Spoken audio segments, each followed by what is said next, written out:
Ser podcast.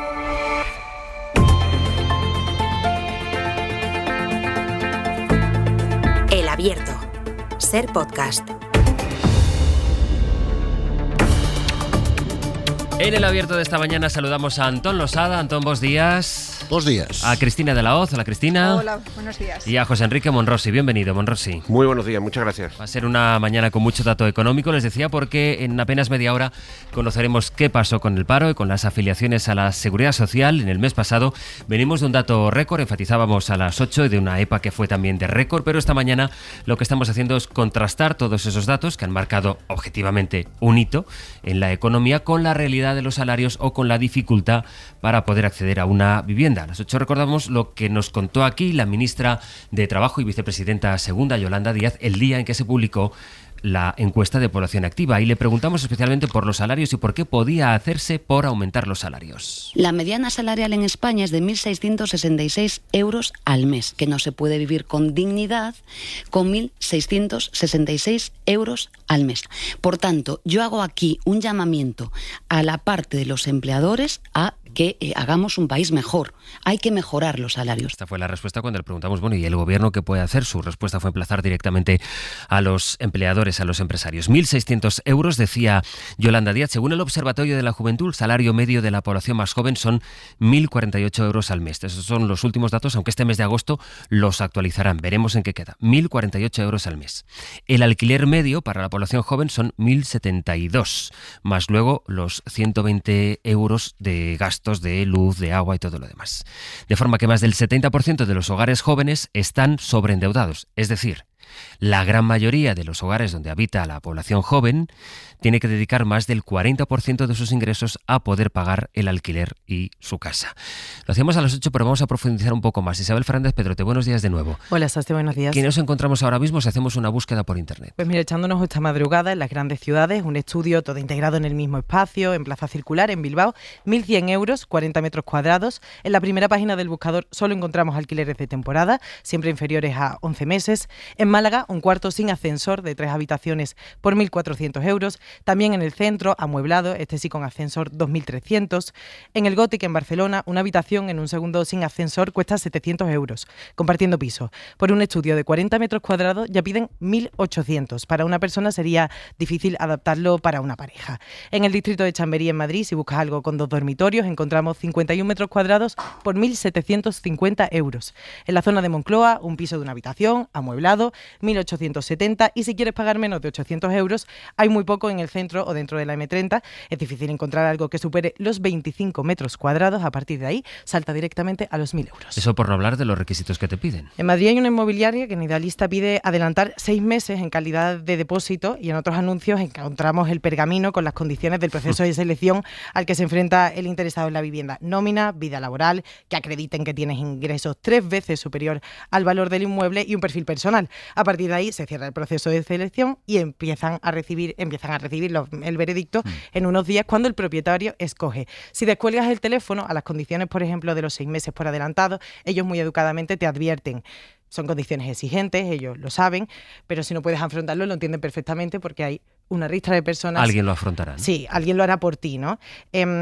Son 39 metros cuadrados, 800 euros al mes. Eso implica que la persona interesada en este piso tiene que tener 4.800 euros para adelantar, para poder vivir en este piso, que no tiene ni siquiera ningún armario en el domicilio. Estas son las condiciones y esto es lo que te dicen. Hay algunos anuncios de vez en cuando de particulares, son muy pocos.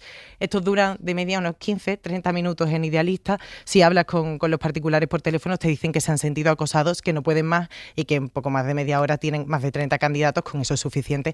Dan por hecho que lo alquilarán seguramente con la primera persona que vaya a abrir el Luego piso. las condiciones y lo que se alquila. Decíamos esta mañana a las 8, un anuncio como hay tantos, de gente que la habitación, uno no se puede poner derecho porque la habitación está, llaman abobardillada, en fin, y la gente no puede ni tener una vida normal en su habitación, tiene que ir con cuidado de no darse con el techo. Gracias, Isabel. Hasta ahora. La vivienda, que sigue siendo aquí en nuestro país uno de los principales o el principal medidor de la riqueza, donde se ve la brecha entre unas clases y otras, entre aquellos que aspiran a poder acceder a una casa o que a largo plazo puedan pensar incluso en heredar la casa, porque para mucha gente la única vía de tener algo en propiedad pues es esperar a poder heredar. Antes de entrar en eso, en cómo es la gran herencia, que también va a ampliar como nunca la desigualdad que hay en nuestro país. Pablo Anzola, buenos días. ¿Qué tal? Buenos días. Vamos a empezar por entender, Pablo, de dónde partimos. ¿Cuál es la fotografía hoy? España sigue siendo un país de propietarios, pero son los más ricos quienes tienen en su mano la mayor parte del pastel inmobiliario. Eso es, sí, la vivienda sigue siendo la gran fuente de riqueza en nuestro país, pero no llega a todas las manos por igual.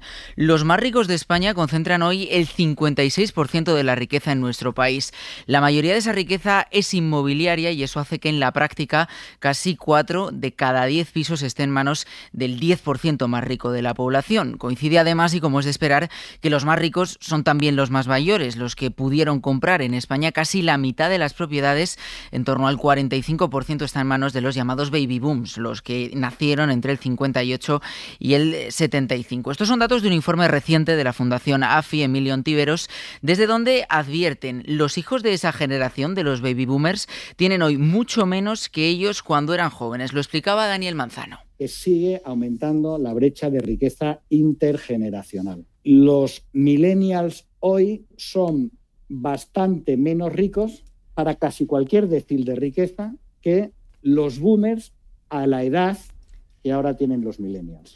Tienen de hecho un 40% menos de riqueza que sus padres a esa edad. Así que esta es la primera brecha. Antes de entrar en cómo afectará esa gran herencia, recalcar que partimos ya de un punto bastante desigual. Esta desigualdad que también se va a heredar y a multiplicar. Lo que viene dentro de unos años es una herencia histórica que va a profundizar como nunca en la brecha entre gente más rica y gente más pobre. Eso es, los que ya tienen vivienda tendrán seguramente más y la mayoría de los que no pueden acceder a una se quedarán sin ella. ¿Por qué? Bueno, pues porque el 80% de los españoles más ricos, el 80%, recibirá una herencia en las próximas décadas, mientras que el 70% de los más pobres probablemente no heredará nada. Es un reparto desigual a solo unos años, lo decías, de que tenga lugar una de las mayores transferencias de riqueza de la historia reciente en nuestro país. Es la herencia de los baby boomers, el grupo más numeroso de la población, que va a dejarse, calcula, más de 4 billones con B de euros a las siguientes generaciones. Lo va a transmitir a una generación que es mucho más pequeña que la generación que transmite. ¿Y esto en qué se va a traducir? En una concentración de esa riqueza con todas las desigualdades. Y es que ese informe de AFI pone el foco además en cómo la subida de precios de los últimos años, hasta un 70% en la última década, amplía también esa brecha intergeneracional. Los jóvenes no pueden acceder a un piso, mientras los que ya lo tienen engordan su patrimonio gracias a esa constante revalorización. Es una asimetría que irá más, apuntan los análisis con esa gran herencia. Las estimaciones apuntan a que todas estas transferencias están detrás de hasta el 65% de la desigualdad que existe en nuestro país. Estamos conociendo datos récord de la EPA. Veremos a las 9 cuál es el dato del paro. Son datos que los últimos hablan de récord, afiliación récord, un dato histórico de gente que asegura que responde a la EPA en la encuesta de población activa que está trabajando, pero conviene siempre contrastar estos datos que objetivamente marcan un hito en lo económico con la realidad para muchísima y muchísima gente. Te escucho a las 9, Pablo, con el dato del paro. Un abrazo. Precisamente, decíamos, Antón, cuando la semana pasada estuvo aquí la presidenta del Consejo de la Juventud, ella nos dijo, hay mucha gente que dice, pero es que es esta generación, esa generación que llaman mucha gente de cristal, todas las generaciones han tenido problemas. Yo no sé si todas las generaciones se han visto abocadas a una situación como esta, que se agrava, como ahora nos contaba Pablo, también con la desigualdad a través de la herencia, de lo que no van a heredar. Sí, bueno, hay que poner un poco las cosas en contexto, ¿no? La vivienda ha sido y es un problema en España, pues yo desde que tengo uso de razón. Yo no soy boomer, soy generación X, todavía estoy pagando mi piso, como creo que la mayoría de los de mi generación, pero no es, por ejemplo, no es ni de lejos la época en la que más hay que pagar por pedir una hipoteca, ¿no? En los años 90 se llegaba a pagar hasta un 16% de interés. Tampoco es la época en la que los hogares tienen que hacer más esfuerzo para comprar una vivienda. En los años 90 había que dedicar casi el 60%, entre el 60 y el 70% del sueldo, ¿no? Ni siquiera es la época en la que hay que dedicar más años a comprar vivienda. La época en la que más años tuvimos que dedicar a comprar vivienda fue el boom inmobiliario, que rozamos los 10 años, ¿no? Pero han cambiado cosas. que hacen que esta situación, sin ser efectivamente la más grave que se ha afrontado, sí tenga consecuencias mucho más devastadoras. Por ejemplo, en los años 80 se construía 10 veces más vivienda pública que ahora. 10 veces más.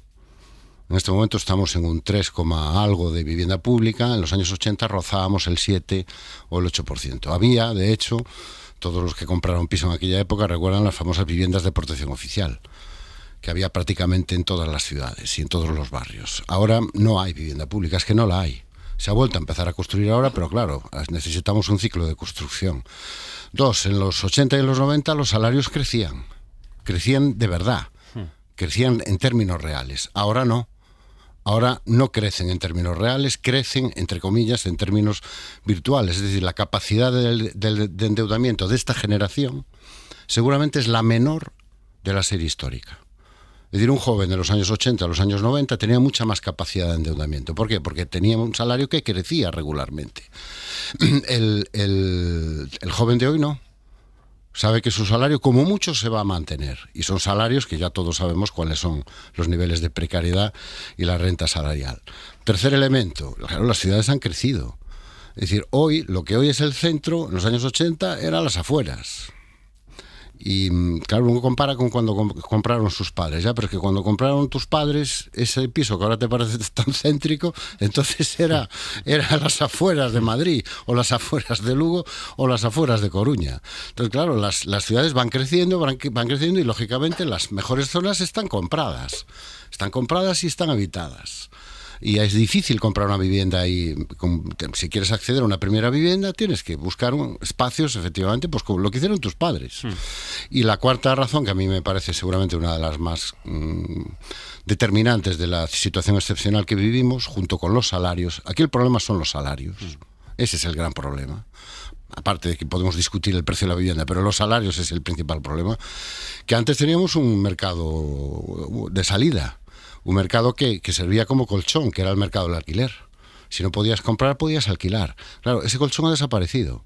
¿Por qué? Porque la vivienda habitacional, buena parte, un porcentaje importantísimo de la vivienda habitacional se ha ido a un negocio mucho más rápido, mucho más efectivo, en términos fiscales y en términos de beneficio, que es el alquiler vacacional, ¿no? Entonces, y eso coloca efectivamente a esta generación en una situación que, con todos mis respetos para la cita que hacías antes, ¿no? Los que ya, por desgracia, no tenemos 20 años, tuvimos que hacer frente a una situación difícil, sí, pero en un contexto que nos resultaba mucho más favorable. Cristina.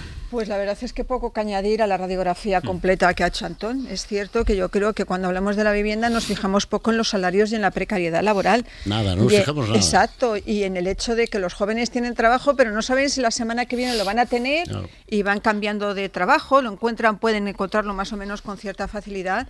Pero con todos mis respetos, que se entienda lo que voy a decir, con todos mis respetos. Tristemente seguimos siendo un país donde las principales salidas laborales sigue siendo la hostelería y el comercio. No somos un país donde un chaval que haya estudiado una carrera de investigación o de tecnología o de ciencia tenga fácil una salida laboral. Y estamos hablando de sectores donde los sueldos son especialmente precarios, tanto el de la hostelería, que además tiene mucha temporalidad, como el comercio, son sueldos precarios y con una enorme temporalidad.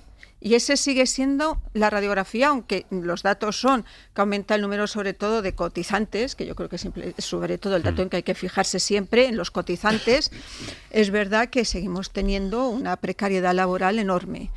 No sé, yo sí soy de la generación de los boomers, yo me embarqué, yo sí tengo la casa pagada. Cuando sale el tema de la edad, ¡qué suerte! Claro, cuando sale el tema de la edad digo, sí, vosotros sois mucho más jóvenes, pero yo tengo la casa pagada, ¿no? Ese es siempre mi argumento. Y es verdad que con enormes dificultades, pero siempre tenías la sensación de que ibas a tener una mayor estabilidad laboral y de que tu sueldo nunca iba a menguar. De que, bueno, ibas a ir mejorando año tras año y trabajabas en empresas que a lo mejor es que tenías no 12 pagas, sino hasta 16. Es decir, que la situación era muy diferente. No, y sobre todo, si me permites, que cada año el salario crecía realmente. Claro, y crecía, no exacto.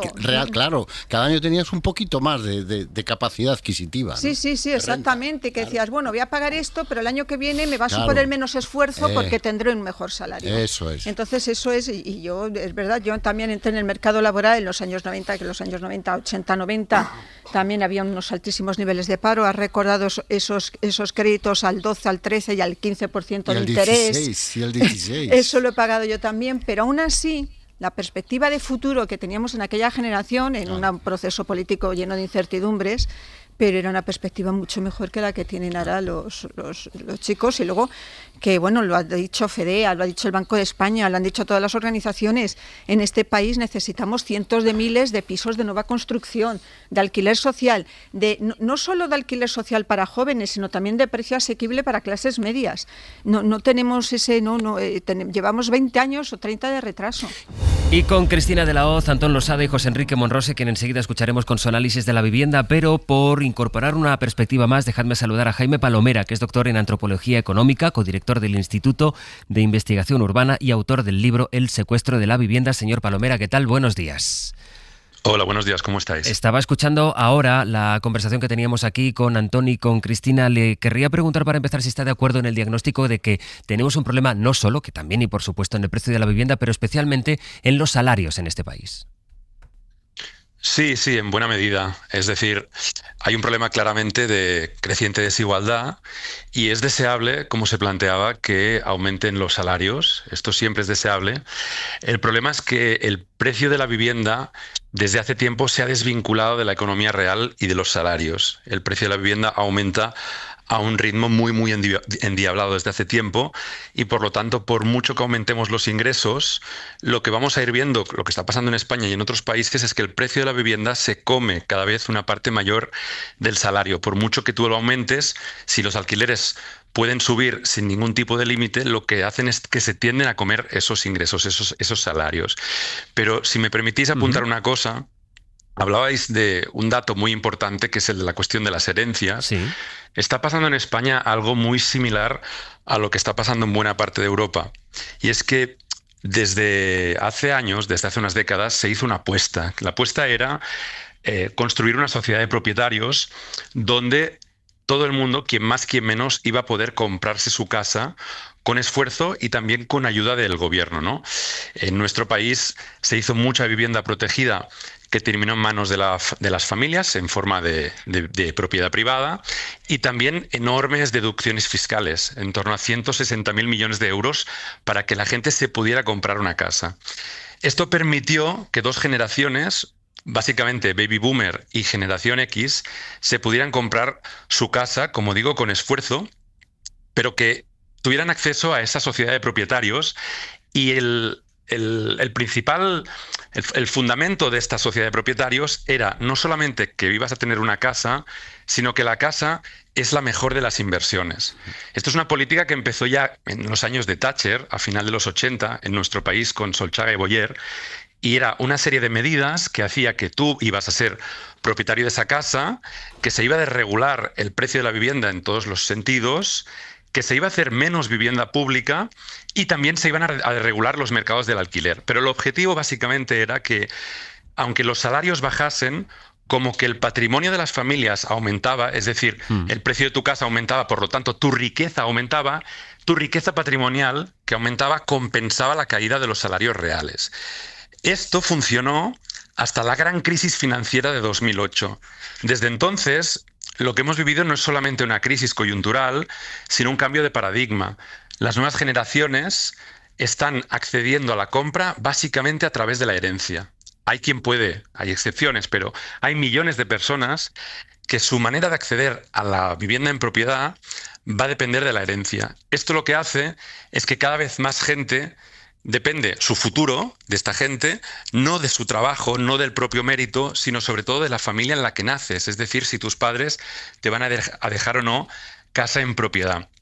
Eso tiene muchas consecuencias en términos democráticos. Es decir, hace que la propia legitimidad del sistema democrático empiece a temblar y que los jóvenes cada vez desconfíen más de lo que la democracia liberal prometía, que es que con tu propio esfuerzo podías mejorar. Pero es que además lo que estamos viendo es que quien está adquiriendo más viviendas, quien está comprando la mayoría de casas que salen a la venta, son quienes ya tienen propiedades. Y lo que está sucediendo es lo que contabais muy bien al principio, y es que hay una concentración cada vez mayor de la riqueza en la parte superior, entre los más ricos. Significa que a partir de ahora va a haber menos herencias, se van a heredar menos propiedades o se van a concentrar más. Es decir, vamos a una sociedad, si la vivienda sigue siendo, y nada parece que vaya a hacerlo cambiar, sigue siendo el gran indicador de riqueza que va a haber en este país, va a haber mucha más vivienda concentrada en muchas menos manos. Exacto. Y esto es muy importante porque, como decíais, es verdad que hay una crisis intergeneracional, una desigualdad entre generaciones. Pero se calcula que más o menos en torno a 4 billones de euros en forma de viviendas en propiedad, 4 billones van a pasar de la generación baby boomer a la generación millennial. Pero el problema es que cuando preguntamos, por ejemplo, en Madrid y Barcelona, a las personas que viven de alquiler si esperan heredar, el 70% dicen que no. Esto significa que los millennials no van a heredar todos. Hay una parte que va a heredar y una parte que no. Que esto rompe también un mito. Es la idea de que todos los millennials, hijos de los boomers, como sus padres son propietarios, van a heredar. Pues no, lo que estamos viendo en las grandes ciudades es que la gran mayoría de aquellos que ya no son propietarios y viven de alquiler, lo que dicen cuando les preguntamos en los estudios que vamos realizando es que no esperan heredar. Y esto tiene que ver con que una parte muy importante de las viviendas en manos de la generación baby boomer se las van a terminar quedando aquellos que ya tienen muchas casas. Esto, por ejemplo, va a pasar en el momento de la jubilación. Hay muchas personas mayores que para poder tener una jubilación digna van a tener que venderse la casa, pues por ejemplo, para pagarse la residencia. ¿Quién compra esa casa cuando sale al mercado? No la compra un millennial trabajador que va a tener su primer piso, sino que la compra alguien que ya tiene un número importante de propiedades. Pero esto, yo os doy un dato. Sí. Por entenderlo, es que esta vivienda no la compra entonces, no la van a comprar cuando decimos que muy poca gente va a tener muchas casas. No solo estamos hablando de los llamados grandes tenedores o fondos de inversión, también estamos hablando de personas que tienen una propiedad, que van sumando otra propiedad y que la propiedad es de alguna manera lo que les garantiza, pues como usted decía ahora, las pensiones. Sí, pero fíjate que la mayor concentración se da entre aquellos que tienen más de 10 propiedades. O sea, sí que son grandes tenedores. Claro, es que de hecho en la última década lo que hemos visto es que hay una minoría de la sociedad, el 5% más rico, que ha entrado en el club de los grandes tenedores. Y el dato que os iba a dar es este, y es que en los últimos 10 años el número de grandes propietarios, es decir, quienes tienen 10 o más casas, ha aumentado un 20%. Cuando tú miras cómo se están repartiendo las viviendas en propiedad, lo que ves es que se están redistribuyendo hacia arriba, que el mercado lo que está haciendo es poco a poco ir concentrando los pisos que salen a la venta en manos de quienes ya tienen muchos. Eso poco a poco, tanto en España como en muchos países de nuestro entorno, lo que nos va llevando es una sociedad cada vez más rota, más partida. Cuantas más propiedades tienen los más ricos, más ingresos pasivos tienen, que significa básicamente que tienen más rentas del alquiler. Cuantas más rentas del alquiler tienen, más necesidad tienen de comprar más casas, porque si tú tienes mucho líquido, ¿qué haces? Pues es verdad que puedes invertirlo en oro o en otro tipo de inversiones, pero una de las principales cosas que vas a hacer va a ser comprar más casas. Es un círculo vicioso que la única manera de romperlo es mediante unas nuevas reglas del juego, básicamente fiscales. No hay grandes soluciones o grandes inventos. Históricamente, este tipo de círculos viciosos se han conseguido superar o romper mediante una fiscalidad que permita que las viviendas no sigan redistribuyéndose hacia arriba a la velocidad a lo que lo están haciendo. Un análisis, una perspectiva de lo que está ocurriendo y sobre todo de lo que puede ir ocurriendo. Queríamos esta mañana enfatizar a partir de ese estudio de la Fundación AFI Emilio Ontiveros de cómo no solo la vivienda sigue siendo, como decía, el gran indicador de propiedad y de riqueza y que distribuye también la desigualdad en nuestro país, sino de cómo esto va a ir evolucionando a partir de las herencias de aquellas personas que la única manera para acceder a la propiedad es a través de aquello que heredarán de sus padres. ¿Qué ocurre cuando esas herencias ya no se van a producir por todo esto que acabamos de describir en el análisis que nos ha ayudado a hacer Jaime Palomera? Pues de eso estamos hablando esta mañana. Así que, señor Palomera, doctor en Antropología Económica, codirector del Instituto de Investigación Urbana, le agradezco mucho su tiempo. Un saludo y buenos días. Gracias a vosotros, un abrazo. Monrosi. Bueno, creo que aunque los datos avalan que evidentemente existe una brecha generacional en cuanto al acceso a la vivienda que comentabais antes, creo que la situación se ha agravado tanto en los últimos años que ya casi trasciende el mero hecho de que sean los jóvenes los que ya simplemente tienen problemas de acceso a la vivienda. Esta misma mañana aquí habéis escuchado las declaraciones de una persona de 45 años que se ha separado y se ha tenido que ir a vivir con su madre aunque tiene un trabajo estable, porque no puede pagarse un alquiler en la ciudad en la que vive. Y en realidad es que yo creo que ante lo que estamos es como un retrato muy nítido de una evidencia de dos clases, una dicotomía social en este país.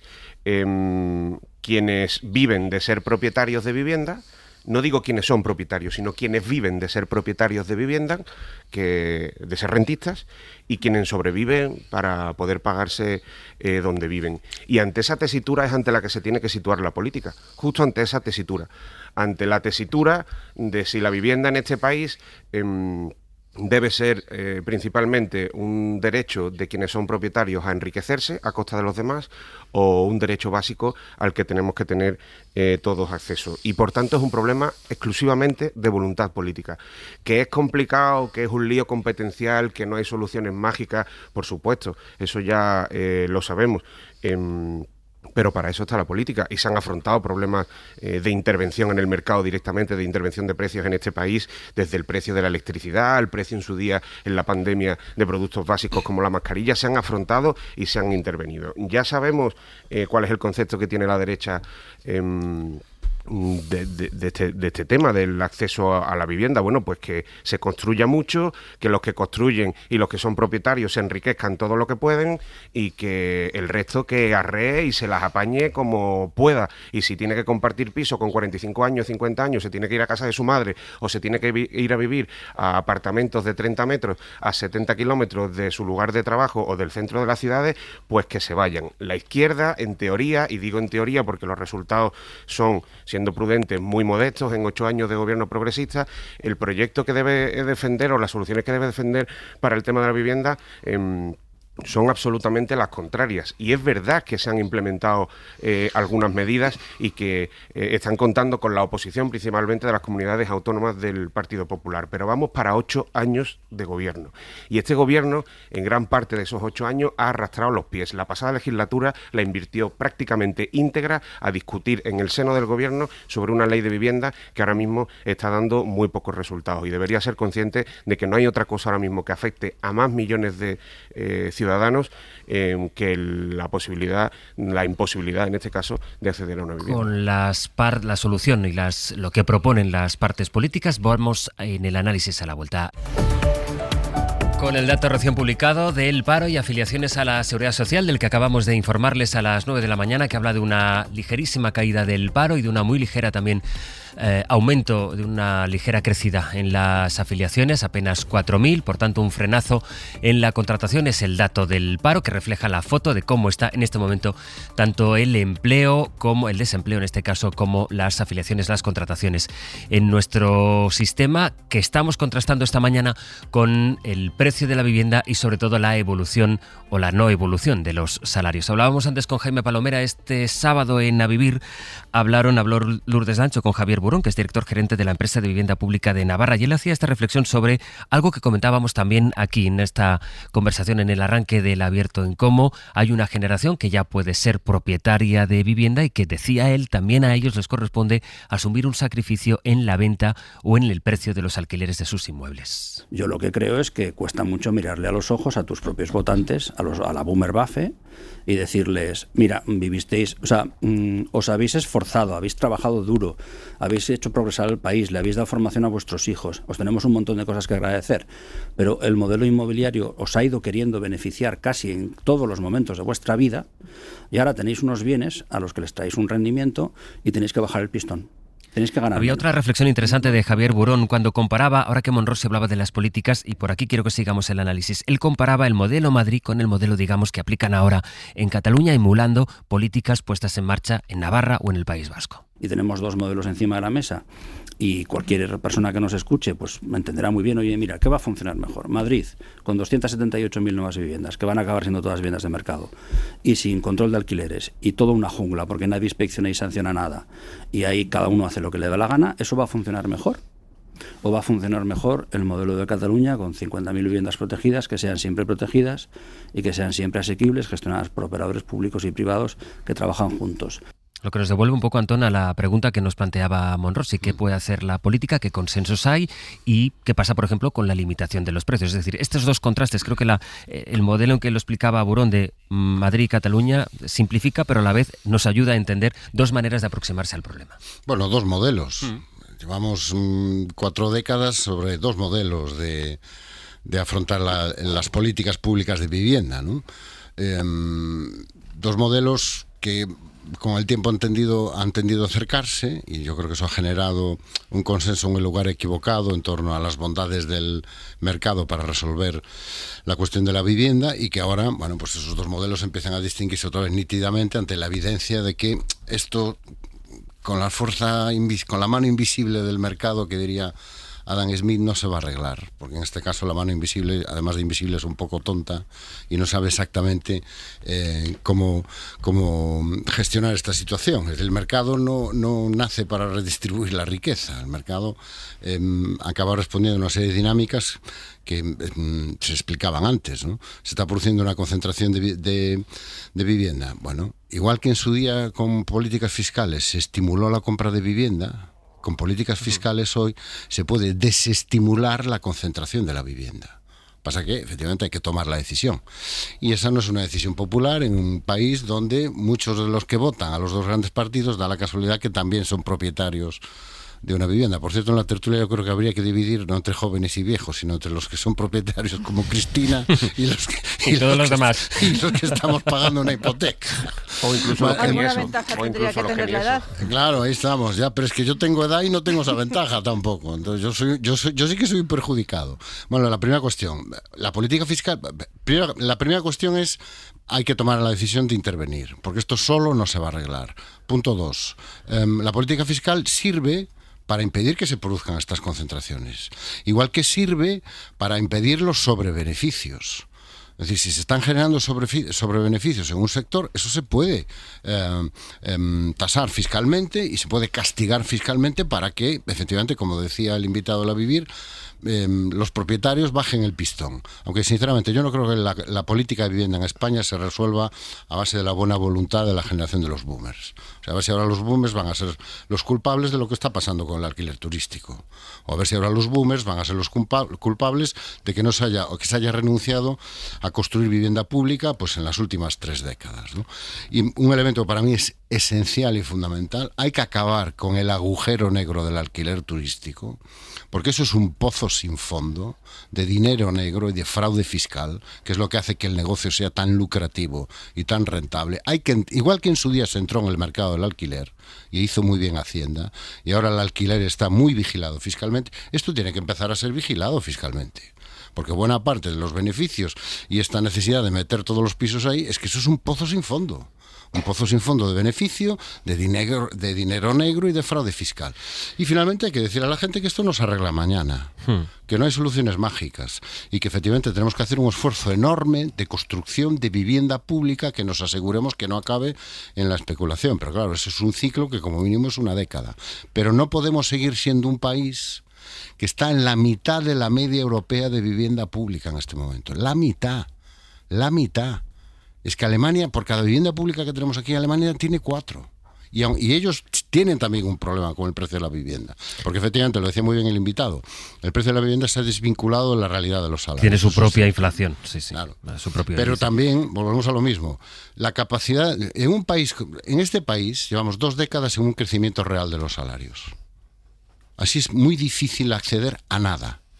ni a la vivienda ni a nada. Y luego, hablando de política, también estaría muy bien que los anuncios de promoción de obra pública, si es que esa es una parte de la solución, que parece que mayor o menor, pero es una parte de la solución, no se vengan a acumular en las campañas electorales, como nos pasó en la de, yo creo que fue la de mayo, ¿no? En aquellas autonómicas y municipales en las que hubo una cascada de anuncios. 183.000 pisos propuso, siguiendo la suma, Pedro Sánchez. Sería interesante, estamos a mitad de la legislatura, sería interesante de saber de esos 183.000 pisos exactamente en qué punto estamos. Porque yo creo que uno de los grandes problemas en un asunto que tiene muchos, es muy complejo y depende de muchas cosas, porque, por ejemplo, la figura del rentista ha existido toda la vida, pero lo del piso turístico no. Eso es un fenómeno nuevo que ha venido todavía a dificultar más la situación. Bueno, sí existía, pero no en estas dimensiones. No, pero era más de playa, de veraneo, del alquiler de playa, de veraneante de playa, pero no era el día a día de las ciudades, ni mucho menos como es ahora. Entonces yo creo que ahí tenemos el primer gran problema, es que la administración, ya que hablamos de la administración local, autonómica y nacional, no ha hecho su parte. Es que no ha hecho su parte, es que recordaba Antón el dato de que en los años 80, porque he tomado nota de los datos que ibas dando, Antón, se construía 10 veces más vivienda pública que ahora. Es que tenemos el problema de que se dice, bueno, ¿qué hacemos? Venga, zonas tensionadas, se limita la subida de los alquileres. Bien, ojo, que este era un modelo y lo ha recordado Monrosi. Costó toda una legislatura que se pusieran de acuerdo Unidas Podemos y el PSOE, porque nunca fue el modelo del PSOE. Entonces el primer negociador fue Ábalos, el que empezó negociando con Pablo Iglesias y luego con Yone Belarra, y lo de las zonas tensionadas y el control de los alquileres nunca fue el modelo del PSOE, y Ábalos nos explicaba que esto, el efecto que iba a tener en un país, además, que tenemos un concepto de ser un país muy de propietarios, esto lo que iba a hacer era detraer la oferta, y en algunos casos está pasando que está detrayendo la oferta. Pero en todo caso, primero la administración la que tiene que hacer su parte, pero en algún momento hay que empezar, porque esto es a largo plazo, porque esto no se construye en 2 días. Claro. Había propuestas interesantes, una de las últimas veces que se habló de este tema, por ejemplo, que era blindar en la vivienda de protección oficial, de modo que jamás pase al mercado. No vuelva a pasar al mercado, ni pasando 10 años, ni 12, ni 15. Tú la adquieres en unas condiciones y si la quieres vender, la tienes que vender en las mismas condiciones, hombre, teniendo en cuenta el incremento del índice de la vida, pero en las mismas condiciones en las que tú la has comprado. No te casas tampoco con la vivienda, no estás condenado a vivir siempre en ese sitio. Pero es verdad que nunca deberían dejar de tener esa protección especial. Esa puede ser una de las medidas. Y luego, bueno, es muy interesante, ¿no? Porque cuando se habla de los boomers, que somos los grandes propietarios, el 45% de la vivienda, es verdad que en muchos casos esos boomers, y termino muy rápido, han podido dar a sus hijos una educación en la que ellos ni aspiraban, pero luego cuando llega la hora de la verdad, que es la hora del el empleo, el trabajo y la vivienda, es cuando se produce el gran muro. Bueno, sí. Yo creo que en este tema es fundamental ir al origen del planteamiento, ¿no? Porque estamos hablando de cosas que también son muy importantes, como por ejemplo los salarios, ¿no? La revalorización salarial. En este país, este gobierno sí que lleva a gala una política laboral que ha supuesto la revalorización de los salarios, principalmente remolcados a costa del salario mínimo interprofesional de manera exponencial en los últimos años. O la construcción de vivienda de protección. Da igual. Si no vamos al meollo de la cuestión, que es reventar las reglas del juego que están marcando un mercado inmobiliario que básicamente enmascara una economía explícitamente extractivista, es decir, las rentas de la mitad del país están yendo a enriquecer a la otra mitad del país, mientras que no vayamos a alterar esas reglas del juego, lo demás da igual que suban los salarios 100, 200, 300, 400 euros al mes, si un propietario de una vivienda tiene derecho a pedirte de 700 euros a 1.400 al mes siguiente, o da igual que construyamos decenas de miles de viviendas protegidas si legislamos, y lo decía ahora mismo Cristina, si legislamos en favor de que esas viviendas protegidas pasen al mercado libre cada vez en menos tiempo. En los últimos 5 años en este país han pasado al mercado libre 230.000 viviendas. Viviendas de protección oficial que hemos pagado con nuestros impuestos y que han contribuido a que unos pocos se enriquezcan. Y eso es política. Hay gente, hay proyectos políticos que defienden que la vivienda de protección oficial, por ejemplo, pueda salir al mercado cuanto antes. Lo hemos visto en el caso de la Junta de Andalucía con Juanma Moreno, el proyecto de ley que tiene de ley de la vivienda. Y eso es política, por tanto, hay que decidir. ¿Qué pesa más? ¿El derecho de un propietario a enriquecerse a costa de un trabajador que intenta sobrevivir para pagar un piso, en muchos casos de ínfimas condiciones? ¿O hay que proteger ese derecho, en teoría, básico del acceso a la vivienda? En eso es en lo que se tiene que posicionar la política. Y una vez que se posicione, pues tomar decisiones. Claro que no hay recetas mágicas y que no vamos a acabar mañana por la mañana con este problema, pero se están arrastrando los pies a la hora de decidir y de acotar el margen de actuación de, por ejemplo, grandes capitales extranjeros que vienen cada año a nuestro país a comprarse decenas de miles de inmuebles para especular con ellos, o insisto, el derecho a que de la noche a la mañana alguien se pueda comprar un bloque de vivienda y a familias que llevan ahí toda la vida pedirle que paguen el doble o el triple de alquiler de un día para otro, porque esas son las políticas que están arruinando proyectos de vida íntegras desde hace décadas en este país. El asunto de la vivienda y los dos modelos, como decía Antón, que nos permite confrontar aquí dos maneras de acercarse a este problema, el de la Comunidad de Madrid o el de Cataluña, por ejemplo, como decía el experto al que escuchamos este fin de semana, nos remite a una de las polémicas que hemos escuchado también este fin de semana, ayer, en la entrevista que concedió Salvador Illa y que hablaba de dumping fiscal de Madrid. Lo analizamos enseguida. Con José Enrique Monros y Cristina de la Hoz y Antón Losada en el análisis de la actualidad hablábamos de la vivienda y decía que la confrontación de modelos nos hace aterrizar en otra de las polémicas que seguro esta semana irá creciendo un poco de vuelo con esas declaraciones de Salvador Illa este fin de semana en el diario Ara, en el contexto de las negociaciones por la financiación singular de Cataluña. El presidente de Cataluña habla de dumping fiscal madrileño. Ellos defienden un modelo económico de acumulación insolidaria de recursos. Acumulan, generan mucha prosperidad y en vez de compartirla lo que hacen es una acumulación insolidaria con rebajas fiscales que alteran la competencia entre territorios. Yo creo que hay que poner freno a esta competencia desleal, a este dumping fiscal. Esto de bajar impuestos con la mano izquierda y con la derecha pedir más recursos. Habla ella de competencia desleal, le contestó Ayuso en Twitter, dice: Madrid aporta el 80% de su recaudación, el 70% de la caja común, solo con el margen regional bajamos los impuestos, mientras la Generalidad, ella lo escribió así, Generalidad, fríe a los catalanes para sus negocios a costa de todos los españoles. Es verdad, Cristina, que la polémica no es nueva, es verdad que esto lo hemos escuchado de otros presidentes autonómicos y de otras comunidades, todo parece que vuelva más en agosto, pero es verdad que el contexto distinto en esta ocasión es esa negociación para una financiación singular. A ver, yo puedo entender la legitimidad efectivamente de otros territorios que entiendan que hay una competencia por parte de Madrid. Ojo, Madrid ejerce su ámbito de competencia, que puede ejercer cualquier otra comunidad. Quiero decir con esto que no se está saltando la ley, que eso yo creo que es importante. Y me parece paradójico porque lo dice el presidente de una comunidad autónoma que está negociando un modelo de financiación singular similar al cupo vasco, y que hay que recordar que tanto el sistema vasco o navarro son sistemas profundamente insolidarios con el conjunto de España. Y se está intentando, y claro, ¿qué pasa? Que en el asunto de Cataluña es mucho más grave porque representa el 19% del PIB de este país. Es un motor de España-Cataluña, sin ninguna duda.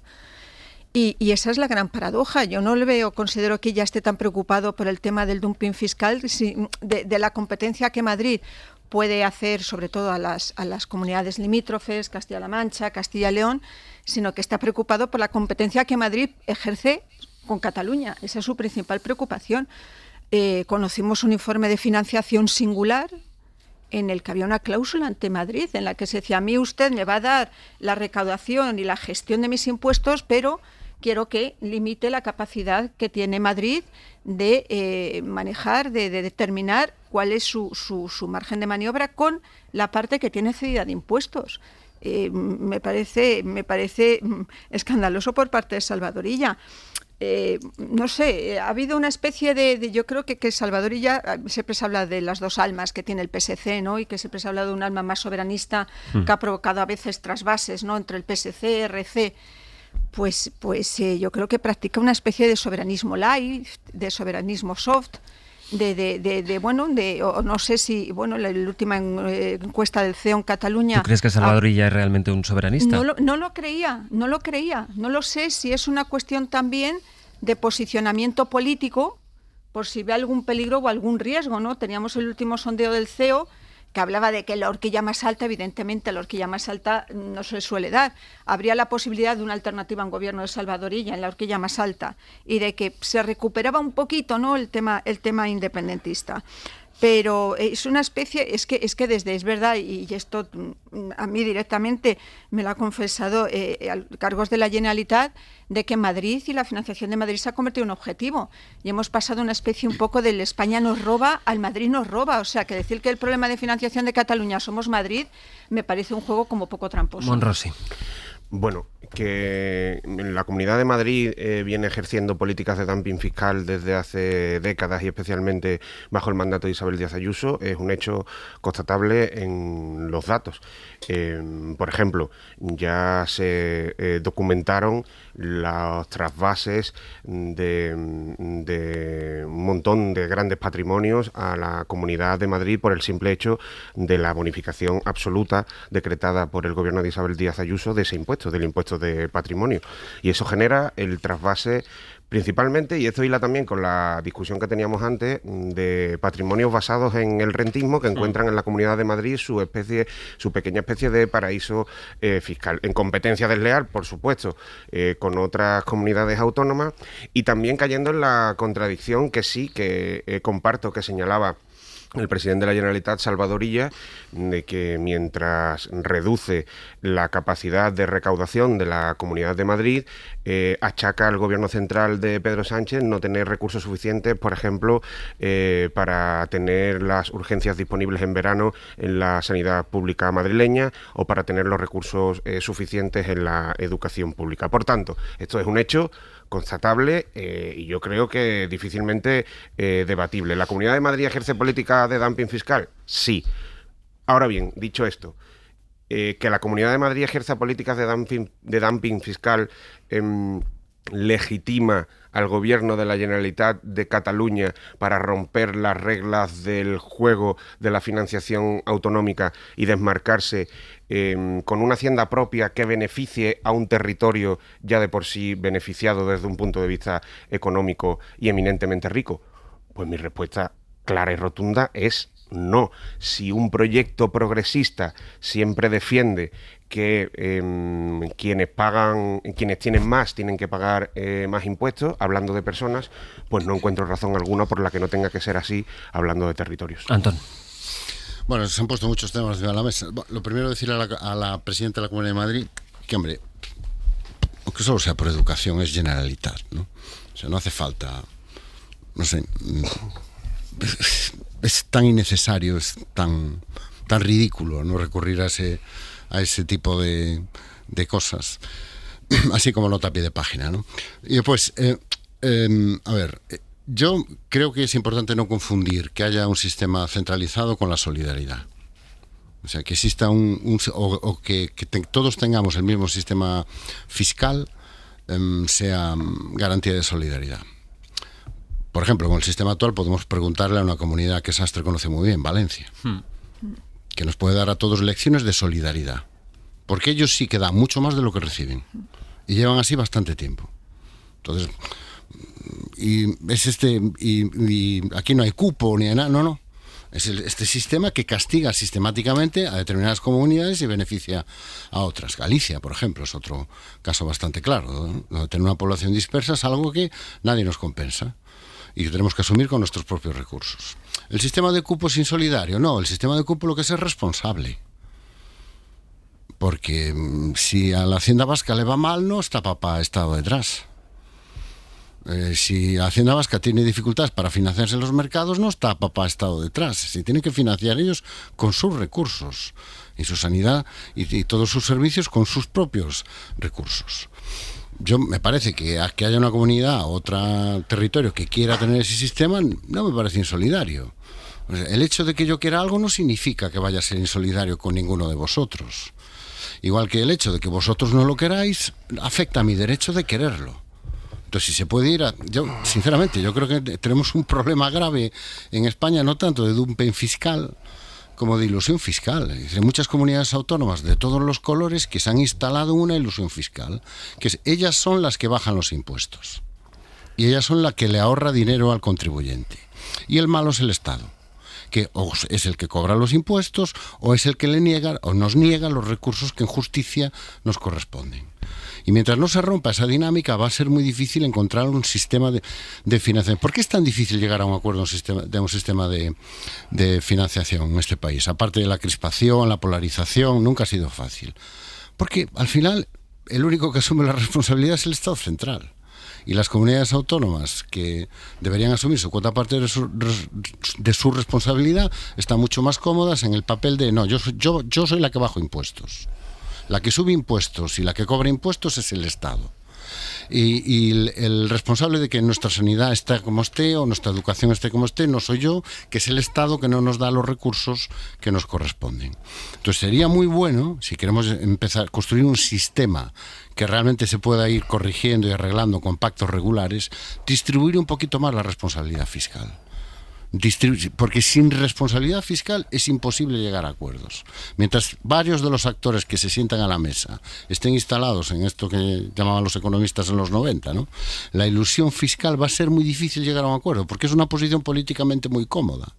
Yo soy el de las buenas noticias, los de las malas noticias son todos los demás. Cristina. No, yo quería recordar que el Estado somos todos, ¿no? Cuando se dice es que luego piden dinero al Estado, es que el Estado somos todos los contribuyentes de este país, también los madrileños, también los andaluces. Los vascos no. Bueno, exacto, ni los vascos ni los navarros. ¿Tú crees que no es un modelo insolidario? Porque no. Es verdad que cuando les va mal, pues tienen otras dificultades, pero tienen un sistema económico que hace que en el peor de los momentos, pues ellos puedan resistir mucho mejor que el resto de las comunidades. Y luego, a mí me parece una acusación total y absolutamente injusta, y creo que está alentando una especie de esto del enemigo común, hablar de la acumulación insolidaria de Madrid. Cuando, hombre, pueden quejarse Valencia, puede quejarse Murcia, que tienen un problema de financiación enorme que no se soluciona. Cataluña no es de las peor paradas, ni mucho menos. Y es que a mí me cuesta en todo caso mucho hablar de territorios, porque creo que aquí los que hacen la declaración somos los ciudadanos, no lo hacen los territorios. Y esto, bueno, fue en época de Montoro, precisamente cuando se empezó a hablar de las balanzas fiscales y de los territorios. Evidentemente Cataluña no es ni de lejos de las peor financiadas, y creo que esta acusación de la acumulación insolidaria, hablando de Madrid, cuando somos de las que más aportamos a la caja común, lo que haga falta que haya que aportar, que además es que ni me lo planteo, sé que aportar eso se aporta, me parece profundamente injusto. Da la sensación de que aquí en Madrid nos metemos el dinero debajo del colchón. Yo creo que hay que establecer el paralelismo que comentábamos antes para entender si es justo lo que plantea ahora Cataluña, la Generalitat de Cataluña. Bueno, en realidad lo que concede la Generalitat de Cataluña a algunos de los socios de gobierno, porque sabemos que este pacto se hizo también, al calor no solo de la investidura de Salvador Illa, sino en el marco de la dependencia política del Partido Socialista en España y de Pedro Sánchez, para gobernar con el independentismo catalán. Insisto, si defendemos que las personas físicas con más ingresos tienen que aportar más, por ejemplo, para la sanidad y la educación pública de los que tienen menos recursos, porque en eso se basa la igualdad de oportunidades y el Estado de Derecho, no entiendo por qué el planteamiento debe ser diferente para los territorios. Y esto no va de, oye, perdona, es que yo me he levantado y quiero ser más responsable y gestionar mis propios ingresos y mi propia recaudación. No, esto va de privilegiar a unos territorios sobre otros.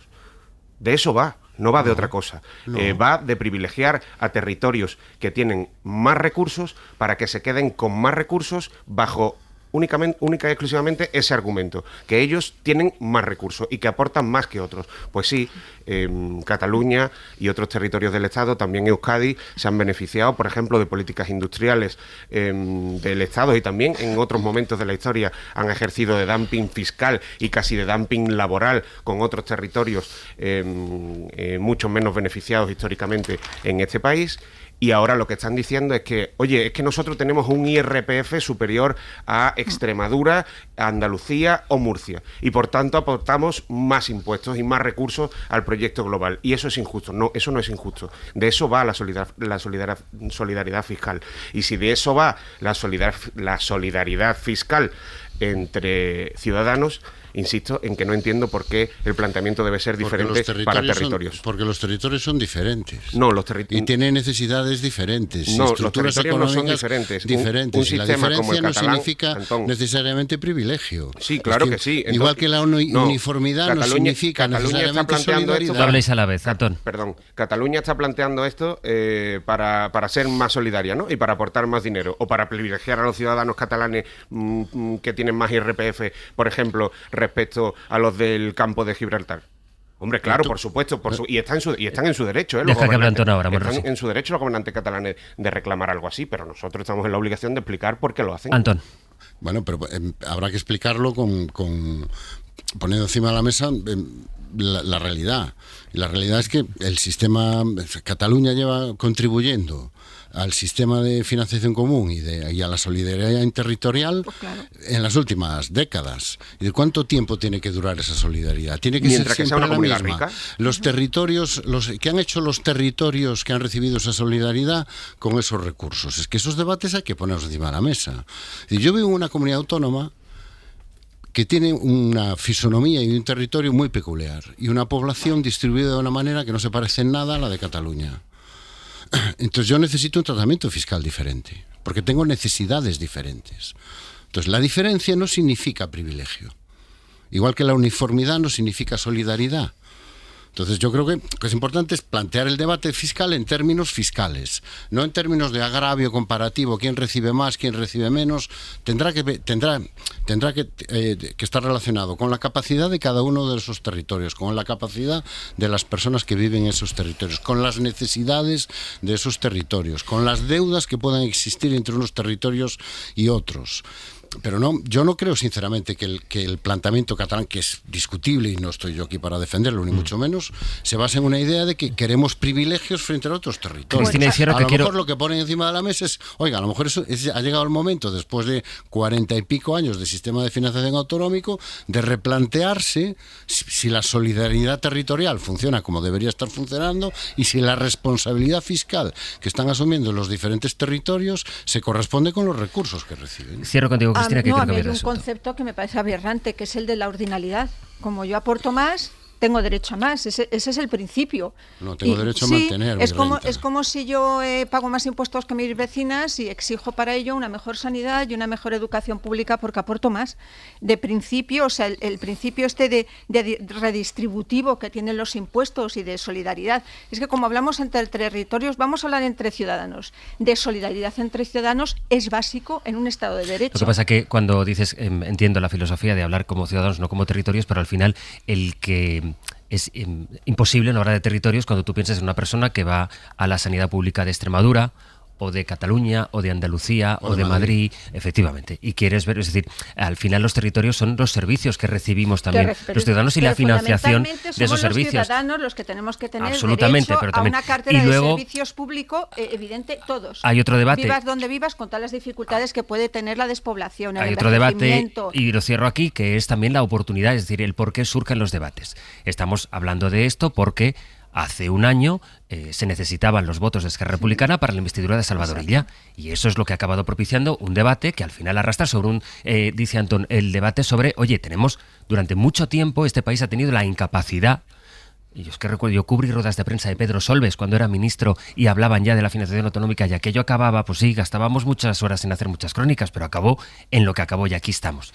Y efectivamente este país necesita un debate sobre eso. Pues parece que sí, ¿no? A la vista está. La cosa es que tenemos que ser conscientes de, bueno, este debate viene propiciado por la coyuntura política por la que viene propiciado. Coyuntura política, los currículums, que de pronto han aparecido también en la crónica política. Hoy además con una novedad que están contando nuestros compañeros de Radio Madrid. Valeria Chamorro, buenos días. Buenos días. Y es el caso de Ana Millán. Ana Millán es número 3 del Partido Popular de Madrid. Es la vicepresidenta de la Asamblea Regional. Y se presentó como licenciada cuando en realidad Valeria no había terminado sus estudios. Así es. Millán inició su carrera en la política presentándose ante los vecinos de Arroyomolinos, un municipio al suroeste de la Comunidad de Madrid, como licenciada en Ciencias Políticas. Y lo hizo no en una ocasión ocasión, sino en al menos 2, en las elecciones municipales de los años 2003 y 2007, como consta en la propaganda electoral que distribuyó su partido durante esas campañas. A día de hoy, sin embargo, no hay ni rastro de esa formación universitaria en el currículum oficial de la vicepresidenta de la Asamblea de la Comunidad de Madrid y número 3, como decías, de Isabel Díaz Ayuso. No aparece esa licenciatura, como digo, aunque en el currículum que facilitó a la Asamblea sí figura una diplomatura en Gestión y Administración Pública por la Universidad Complutense de Madrid. La respuesta de Millán, que según el PP no se encuentra en España ahora mismo, ha sido desvincularse de la elaboración de esos folletos, pero no explica cómo le atribuyeron una formación que en realidad no tenía. Lo que sí ha hecho es reconocer que esa licenciatura la empezó, pero que nunca llegó a terminarla. Y una portavoz de la formación confirma, eso sí, que le quedaron algunas asignaturas. En el PP de Madrid se pasan el problema, atribuyen el error a quien elaborara esos panfletos, es decir, al propio PP de Arroyomolinos, y en todo caso lo que dejan claro es que Millán no miente porque un folleto publicitario no es mentir en un currículum. Así lo han justificado. Millán, hay que recordar, lleva años... Acaba, Valeria, acaba. Sí, Millán, tenemos que recordar, como decía, lleva años bajo los focos por sus problemas con la justicia y tiene un pendiente la resolución de la causa que una jueza de Navalcarnero, al sur de la región, abrió contra ella por presuntos delitos de corrupción. Presuntamente, lo que hacía Millán era cobrar pagos de un empresario local, camuflados en este caso en forma de alquiler, a cambio de adjudicaciones que la Concejalía de Juventud de Arroyomolinos, que ella misma dirigió. Su entorno lo que ha hecho siempre es defenderla, decir que es inocente y que cuando acabe ese recorrido judicial, Millán explicará con todo detalle la indefensión a la que asegura se enfrenta desde que comenzó esa investigación. Gracias, Valeria. A vosotros. A mí en la facultad me enseñaron que la publicidad es vinculante. Pero claro, igual es que yo me quedé ahí. Eres un antiguo. Sí, soy un antiguo. Te pierdes en technicalities. Efectivamente. Pues mira, para poner el contexto, David Junquera, que está por ahí. Hola, David, buenos días.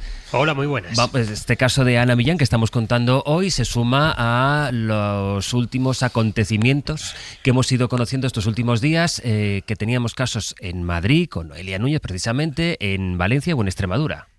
La guerra de los currículums, Sastre, que se desata de vez en cuando y que se ha cobrado 3 víctimas en el último mes. Es cíclico. Cada cierto tiempo tenemos un caso sonado que se lleva por delante la carrera de un político y entonces asistimos a un fenómeno temporal de historiales laborales menguantes que se estiran y se encogen. La espoleta en esta última oleada fue la caída de Noelia Núñez, valor en alza en el PP, Delfina de Ayuso. Óscar Puente empezó a esparcir en redes la sombra de la duda sobre su CV y pasó de 2 titulaciones a 0 y de valor en alza a política dimitida y reconvertida en tertuliana de televisión. Su caso inició nuevas batidas curriculares, periodistas y partidos se ponen a revisar y siempre salen cosas. El comisionado de la Dana, histórico del PSOE en Valencia, José María Ángel, también ha abandonado sus cargos. Lo suyo sería todavía peor porque está en tela de juicio toda su carrera. Anticorrupción investiga si falseó un título para elevar su estatus como funcionario y si lleva viviendo de eso desde los 80. En Extremadura ha dimitido un consejero por presumir de un título que no tenía. Hasta hace poco tenía el carnet de Vox. Son los primeros caídos en esta guerra. En el pasado, episodios similares provocaron la dimisión de una presidenta de comunidad. El fin de Cristina Cifuentes lo provocó el caso Máster. O el de una ministra, Carmen Montón, socialista, cayó por un escándalo relacionado con su currículum. Los partidos han dado órdenes a los suyos de que revisen de arriba abajo sus historiales académicos y laborales.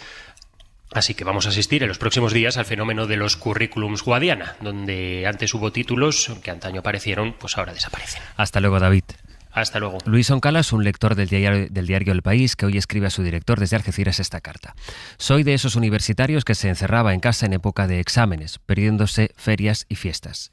De los que buscó un curro de fin de semana para poder estudiar. De los que tenía miedo a suspender por lo de perder la beca. De esos cuyos padres se privaron para que pudiera optar a una vida mejor. De los que sufrieron las múltiples reformas educativas que solo hicieron empeorar la situación. De los que encadenan interinidades. Por eso me parece un insulto superlativo que aquellos que se supone nos representan y dirigen mientras presumiendo de unos títulos, mientan presumiendo de unos títulos que no tienen o que no existen. Ser universitario es algo muy especial, no siempre recompensado y no siempre valorado. Ellos y sus titulitis. Monrosi. No me puede parecer más pertinente este testimonio, porque tengo la sensación de que estamos asistiendo en las últimas semanas, salvando las distancias evidentemente de cada caso, pero con el escándalo de Santos Cerdán primero, luego de Montoro, y ahora con este escándalo que yo también califico como tal, a pesar de que haya quien pueda hacer chascarrillos o se lo tome más a broma, tengo la sensación de que estamos asistiendo permanentemente a la vitaminización, la gasolina para los que defienden la antipolítica, para los que vienen a cargarse las reglas del juego bajo el discurso de que la política en realidad no vale para nada y que solo es una forma para que medren mediocres completamente ajenos al interés de la gestión de lo público. Y sabemos que no es así, y no es así, y tenemos que reivindicar permanentemente que no es así, que la inmensa mayor parte de la gente que se dedica a la política gente honesta que tiene un interés real de servicio público. Pero estos casos son muy, muy graves. Y yo creo que también retratan una forma de funcionamiento interno de los partidos en los que ya hace mucho tiempo, si es que eso alguna vez de verdad operó, hace mucho tiempo que dejó de operar como principal argumento la valía de los integrantes en los proyectos políticos para progresar o no políticamente. Hay gente, lo decías tú en esa carta al director del País, hay gente que se deja años de vida en emprender, unos estudios, una formación que le habilite, que le acredite para luego ejercer una responsabilidad. Y por tanto, yo creo que corromper esas reglas del juego es absolutamente un insulto para la ciudadanía. A mí no me parece indispensable para ser un buen responsable público tener una alta cualificación, pero sí que me parece absolutamente indispensable para ser un responsable público ser honesto. Y yo no puedo llegar a entender cómo altos responsables políticos de este país directamente se inventan sus currículums sin que pase nada en sus organizaciones políticas y sin que nadie certifique cuál es su formación. Me parece una manera de corromper también las reglas del juego, que solo supone gasolina para los de la antipolítica y para los monstruos. Antón. Bueno, yo como trabajo en la universidad voy a aprovechar para hablar de mi libro y decir que a ver si este debate sirve para que se abra otro debate, que es el debate sobre la inversión en educación superior en España. Ya que tanto nos importa y les importa a los responsables públicos la educación universitaria, pues a ver si eso se traduce en que, por ejemplo, dejemos de ser un país donde, con respecto a la media de la OCDE, nuestro gasto por alumno es un 25% inferior, casi la cuarta parte menos. O nuestro gasto total en educación superior está casi un punto por debajo de la media de la OCDE o medio punto por debajo de la media de la Unión Europea. Entonces, por lo menos a ver si ya que tanto les preocupa tener títulos universitarios, pues por lo menos que la educación universitaria deje de ser la cenicienta dentro del gasto en educación, ¿no? Y él echa la cuña publicitaria. La reflexión política es que hay muy poco que añadir. Es que a mí, de verdad, esto de... No es mentira porque era un folleto publicitario. Es que nos toman por idiotas, hombre. Es como el primer argumento de muchos de los que son cogidos en falta. No, es que estaba muy ocupado haciendo política y no podía estudiar. Si yo tengo decenas de alumnos, he tenido decenas de alumnos que venían directamente a clase de su puesto de trabajo. Y así durante cursos y cursos y cursos y cursos. ¿Pero qué excusa es esta? No, yo es que claro, la política me absorbía, el servicio público me absorbía tanto tiempo que no pude terminar mis estudios. Oiga, por lo menos tenga la decencia de callarse y de asumir su responsabilidad. Es decir, cuando uno miente, miente. En la radio, en un folleto publicitario o en la cama con su pareja. Pero es mentira. O sea, el contexto, el medio, el formato, el soporte de la mentira no alivia la responsabilidad. Un currículum no es un folleto publicitario, no debe serlo. Es donde se supone que acreditas tus conocimientos académicos, tu formación, de lo que eres experto o no, partiendo de la base de que no tienes que ser universitario necesariamente para ser un buen servidor público. Hombre, es verdad que para acceder a determinados puestos, pues yo entiendo que un ministro de Economía tiene que saber de economía. Un ministro de Sanidad no tiene por qué saber operar a corazón abierto, es decir, también depende de qué tipo y si quieres en general que tu clase política sea una clase política bien formada. Pero bueno, al fin de cuentas también puede ser el reflejo de la sociedad en la que vives, que no todo el mundo es universitario. Y a mí, habéis hablado de los 3 ejemplos de las 3 dimisiones que ha habido, que ha afectado a 3 partidos diferentes, porque estamos hablando de una cosa que es enormemente transversal.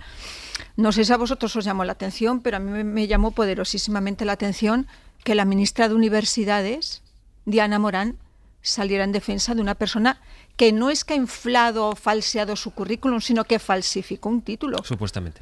Bueno, supuestamente, todo supuestamente, tienes toda la razón, todo desde el punto de vista presunto y supuesto.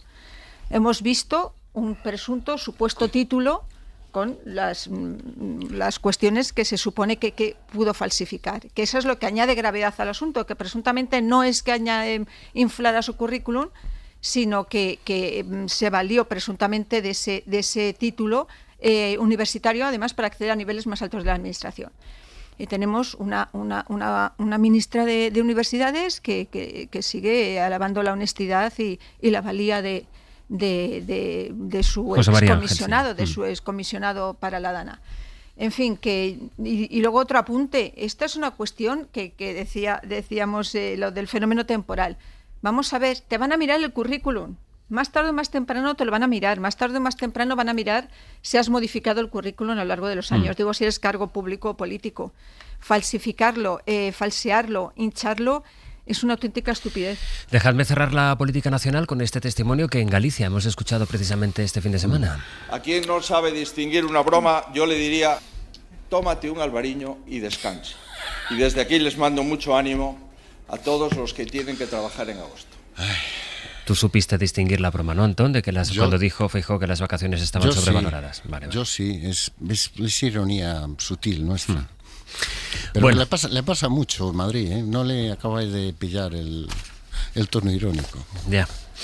Bueno, 9 minutos para que den las 10 de la mañana, las 9 en Canarias. Hay algo que no queremos dejar de hacer cada mañana, si vayan pasando los días, que es por lo menos acercarnos a contar, a no dejar de describir cuál es la dramática situación que vive la población civil que está encerrada en Gaza, a la que Israel, además de someter a las bombas y a los ataques, somete también a los disparos cuando se acercan a por la poca comida que dejan pasar y que también somete al hambre. Decíamos esta mañana que solo en el mes de julio 63 personas murieron en Gaza según la OMS, de las cuales 24 eran niños que tenían menos de 5 años. En Jerusalén está Nuria Garrido. Hola Nuria, ¿qué tal? ¿Qué tal? Buenos días. Esta sigue siendo la situación en Gaza, mientras lo que ha pedido este fin de semana Netanyahu a la Cruz Roja es que alimenten a los rehenes que tiene secuestrados Hamas, después del vídeo que este grupo terrorista también difundió, los vídeos que difundió este fin de semana. Sí, la verdad que este fin de semana aquí se ha hablado mucho de la situación de los rehenes por los vídeos que ha ido difundiendo tanto Hamas como la Yihad Islámica. Son 2 rehenes que salen extremadamente delgados y Netanyahu le está pidiendo a la Cruz Roja que los atienda, ¿no? Y es curioso cómo al mismo tiempo Netanyahu no deja entrar comida, ni medicinas, ni combustible para los gazatíes. Y no solo eso, sino como explicabas tú también, Sastre, que siguen disparando todos los días. Ahora mismo, por ejemplo, con el gazatí con el que yo hablo todas las mañanas, ya nos está mandando víctimas del norte de Gaza que se acercan a una zona por donde pasan los camiones. El ejército israelí está abriendo fuego hace unas horas. Por otra parte, también el Ministerio de Sanidad ha actualizado las cifras y para que os hagáis una idea, por ejemplo, de los más de 60.000 asesinados, más de 18.000 son niños, más de 9.000 son mujeres y más de 4.000 son ancianos. Esta es la radiografía que podemos hacer ahora mismo de lo que está pasando en la Franja de Gaza. Fue realmente muy interesante y estremecedor poder escuchar el viernes la templanza con la que Raúl Incertis, médico anestesista que ha estado 4 meses en Gaza, nos contó ahora a su regreso ya aquí en España cuál es la situación a la que ahora Nuria ponía números. Y le decíamos al acabar la conversación algo que realmente pensamos, y es que no sé si somos capaces de poder llegar a imaginar en qué consiste el sufrimiento que no dejamos de describir, por mucho que lo describamos, y así lo vamos a seguir haciendo. Nuria, muchas gracias. Hola Pepe Rubio, buenos días. Buenos días. Hola y bienvenida a Ana Oslé. Gracias. Ya van volviendo. Bueno, contenidos a partir de las 10 de la mañana en el magazine. Pues mira, A partir de las 10 nos miramos por la radio, ¿no? Es lo que hacemos cada día a partir de las 10 de la mañana. Y hoy lo que vamos a hacer es mirar cómo nos vamos de vacaciones los españoles. Vamos a saber si seguimos viajando donde lo hacíamos de niños, si veraneamos cada año en el mismo sitio, si vamos cambiando, si tenemos alguna tradición que repetimos, cómo viajamos, cómo lo hacemos. Vamos a saberlo gracias a Kiko Llaneras, que nos va a traer todos los datos para que veamos cómo lo hacemos, y a Juan Molas, presidente de la Mesa de Turismo, y José Mansilla, antropólogo, que nos van a dar pues este contexto, ¿no? Cómo nos vamos de vacaciones los españoles, pero para prueba un botón, 900, 100, 800, que nos llamen los oyentes y que nos digan cómo se van de vacaciones. Cómo se van de vacaciones y cómo han cambiado también el hábito de irse de vacaciones. Se van en agosto, ya no se van en agosto, antes era con la familia, ahora en solitario. ¿Prefieren irse solos? ¿Viajan ustedes solos porque no tienen más remedio o porque les apetece? 900, 100, 800. Hoy en Tendencia, ¿cómo viajamos? ¿Cómo viajará Carolina Yuste? Acompañada. Sí. Bueno, pues hoy en Carolina Mediante, pues eso, sección abierta, con Carolina conversación. Yuste, mira, Monrosi, el guión de Carolina Yuste. Es una hoja en blanco con la canción con la que empezamos y la canción con la que cerramos. Y sobra. A veces yo voy preocupado, yo voy un poco nervioso, pero sí, pero en fin. Luego Carolina viene por aquí a partir de las 10:30. Y luego va Pepe, que más o menos es como Carolina, o sea, tú sí, pero Pepe escribe un poco más. Pepe escribe un poco más. Y hoy vamos a saber por qué escribe en concreto. Y vamos a saber por qué Pepe decidió ser periodista y quién tiene algo que ver, quién tiene la culpa. ¿Quién tiene la culpa? ¿Quién tiene que dimitir por esto? Exacto, yo creo que hay una dimisión justificada. Bueno, y en Diálogo de Cine, Helio Castro, los mejores diálogos doblados de Marilyn Monroe, que hoy se cumplen 63 años de su muerte. 63 sin Marilyn. Y luego... Necrovista. Hoy cambiamos la necrovista, que suele ser los martes, pero hoy la adelantamos al lunes. ¿Quién viene, por cierto? Viene a morir hoy Miguel Maldonado. Sus amigos y compañeros de trabajo tendrán que decir algo, además de hacerle la necrológica. ¿Me estás diciendo que en este Hoy por Hoy y en el lapso de una hora van a pasar Carolina Yuste y Miguel Maldonado? Sí. Muy fuerte esto, ¿eh? Demasiado fuerte. Que no vaya a ser yo el difunto al final. De momento, Antón Losada, Cristina de la Hoz, José Enrique Monrosi, muchísimas gracias y hasta la próxima. Buenos días, gracias. Buenos días. Hasta luego.